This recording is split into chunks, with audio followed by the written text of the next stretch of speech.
স্পেনের এক ছোট্ট গ্রামে 500 বছর আগের লুকোনো 3টি পাণ্ডুলিপি ইতিহাসে নতুন করে আলোড়ন তুলেছে।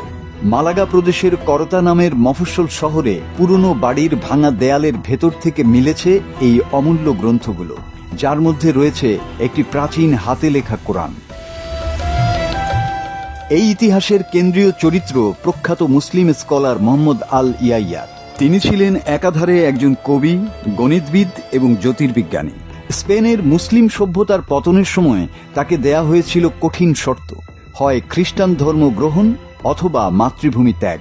তিনি দ্বিতীয় পথটি বেছে নেন, কিন্তু চলে যাওয়ার আগে নিজের বাড়ির এক গোপন দেয়ালের আড়ালে রেখে যান 3টি পাণ্ডুলিপি, তার লেখা 2টি বই এবং একটি হাতে লেখা কোরআনের কপি।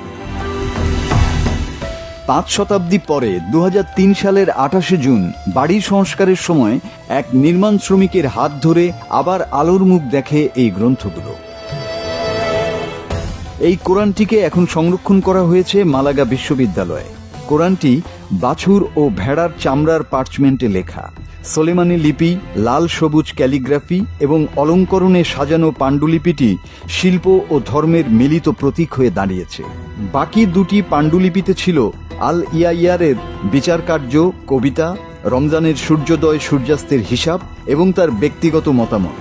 তার স্ত্রী উম্মু আল ফাত শ্বশুরবাড়ি এমনকি এলাকার মানুষদের সঙ্গে বিবাদ মীমাংসার ঘটনাও লেখা রয়েছে পাতায় পাতায়।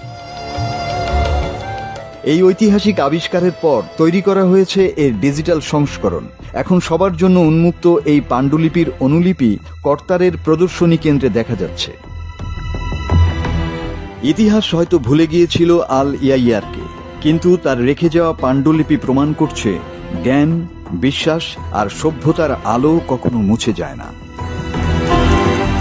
মাসুদ হাসান, বাংলা টিভি।